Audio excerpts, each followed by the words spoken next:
এই গ্রামে কোনো গরু জবাই হয় না। গাই বছরও মারা গেছে, এর প্রমাণও আছে। যদি 1 কোটি টাকা দিয়ে হয়, একটা গরু 1 কেজি দুধ বিক্রি করতে পারবে না।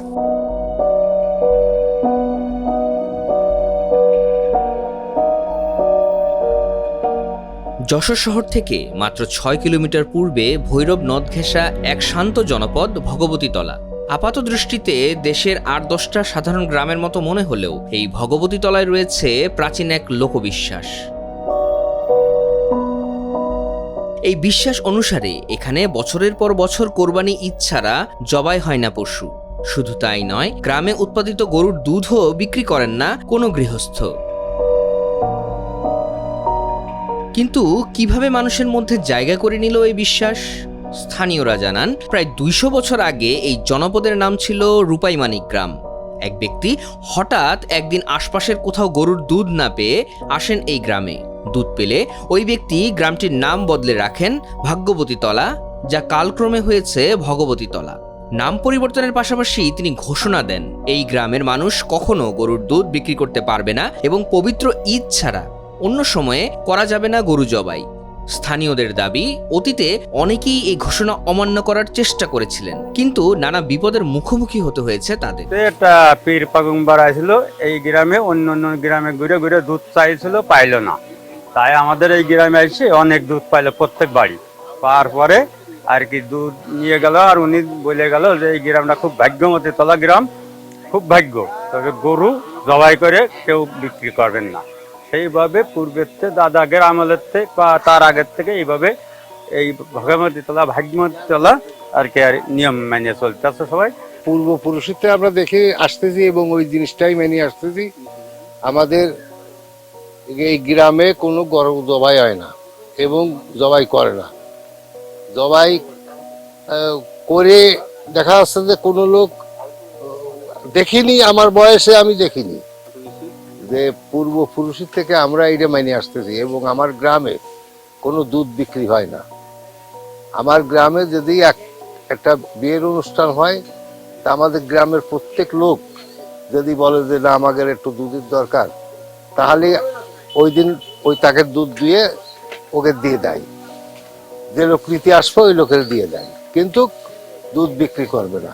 আমরা এই দুধ বিক্রি করলে ওই গরুর অসুখ হয়, নাহলে গরু দুকে কিন্তু মারা যায়। নয়তো দুধ অনেকে হয়তো চুরি করে দুধ বেচলি সেই প্রমাণ পাওয়া যায় সাথে সাথে, মানে গরু দুধ শুকিয়ে যায়, নাহলে বাছুর মারা যায়। এই কারণে বিভিন্ন রকম সমস্যা হয়। আমার বয়সে আমি কোনদিন আমার গ্রামে দুধ বিক্রি করতে দেখিনি, আর আমরাও দুধ বিক্রি করিনি। ওই গরু, কুরবানির গরু, যে যে দুধ বেশি গরু মনে করে যে যে জেদ করেছে, গাই বছরও মারা গেছে, এর প্রমাণও আছে। এই একজন দুধ বেচতে বেচতে একজনের ছেলে বাইসা হয়নি, মানে এই মানে আল্লাহর ঘর মনে হয় জেদ করে আছে উনি। মানে এই সদরে যদি 1 কোটি টাকা দিয়ে হয়, একটা গরু 1 কেজি দুধ বিক্রি করতে পারবে না। ওর পর মানে অল্প কয়েকদিনের ভিতরে 9টা গরু এমনি অটো মারা গেল, অটো একবারে। এরকম দুপুরবেলায় গরু মাঠে বাঁধা রয়েছে, ছটফট করে মারা গেল। তা ওরা যদি বলায় তুই একটা 1 কেজি দুধ বেচ দিন, 1 কোটি টাকা দেবো, তবে আমি দুধ বিক্রি করবো না। বর্তমান প্রজন্মের তরুণরা বিষয়টিকে দেখছেন সম্পূর্ণ ভিন্ন চোখে। বিজ্ঞানের এই যুগে এমন বিশ্বাসকে স্রেফ কুসংস্কার বলে মনে করছেন তাদের অনেকেই। অধিকাংশই যারা বুঝতে শিখেছে অনেকেই মানতেছে যে এটা কুসংস্কার। অনেকে এই জন্য তো অনেকে দুধও বিক্রি করতেছে, অনেকে গরু এখন জবাই করতেছে। আর আগে তো ভয়ে জবাই করতো না, দুধও বিক্রি করতো না, অনেকে বলতো। কিন্তু এখন মনে করেন যে এখন তো দেখতেছে, কুরআন হাদিসে দেখতেছে যে যেটা তো কুসংস্কার, কেন জবাই করা যাবে না, কেন দুধ বিক্রি করা যাবে না। কিন্তু এখনো এই জিনিসটা আছে, যার বাসায় দুধ আছে, যার বাসায় দুধ নাই, আপনি চাইতে যাবেন, আপনারে দিবে। আপনার বাড়ি আত্মীয় আসছে, তার বাড়ি যদি 1 কেজি দুধ থাকে, 1 কেজি ধরে আপনারে দিয়ে দিবে। সে একটুও রাখবে না, কিন্তু আপনার কাছে বিক্রি করবে না। আমাদের যারা মুরব্বী ছিল তারা এগুলো করেনি, কিন্তু আমরা নতুন প্রজন্ম হয়ে আমাদের মতে এগুলো কুসংস্কার মনে হয়।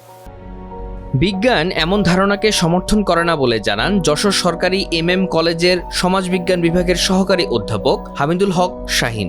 আমাদের এই যে যশোরের ভবগতী গ্রামের যে প্রথাটির কথা আমাদের সবার সামনে এসেছে, এটি কিন্তু মূলত লোকবিশ্বাস, ধর্মীয় আবেগ, সামাজিক ঐতিহ্য আর পরস্পরের যে সামাজিক নিয়ন্ত্রণের সমন্বয়ে গড়ে উঠেছে।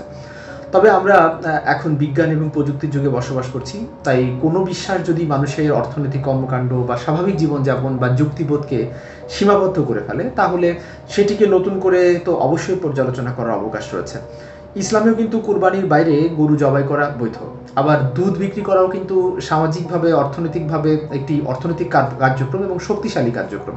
ফলে ধর্মের সঙ্গে এই যে লোকাচার বা স্থানীয় সংস্কারকে এক করে ফেলা এটি কখনোই ঠিক নয়। আমার মনে হয় এই ধরনের বিশ্বাসকে আমরা যদি আঘাত করি তাহলে এটি আরও বেশি পরিমাণ বেড়ে যাবে। তাই বিশ্বাসকে আঘাত না করে এটি আরও সচেতনতা তৈরি করতে হবে। শিক্ষিত সমাজ, ধর্মীয় আলেম, সমাজকর্মী, স্থানীয় নেতৃত্ব একসাথে কাজ করা শুরু করলে মানুষ আবার ধীরে ধীরে এই যে বৈজ্ঞানিক এবং যুক্তি নির্ভর দৃষ্টিভঙ্গির দিকে অগ্রসর হয়ে যাবে, এবং তাতে করে আমাদের এই সংস্কৃতির প্রতি আমরা শ্রদ্ধাও রাখতে পারবো, পাশাপাশি আমরা সোসাইটিকে এগিয়েও নিতে পারবো। ভয়, ভক্তি আর প্রাচীন রীতির এক চিরন্তন টানাপোড়েনে আটকে আছে ভগবতীতলা গ্রাম।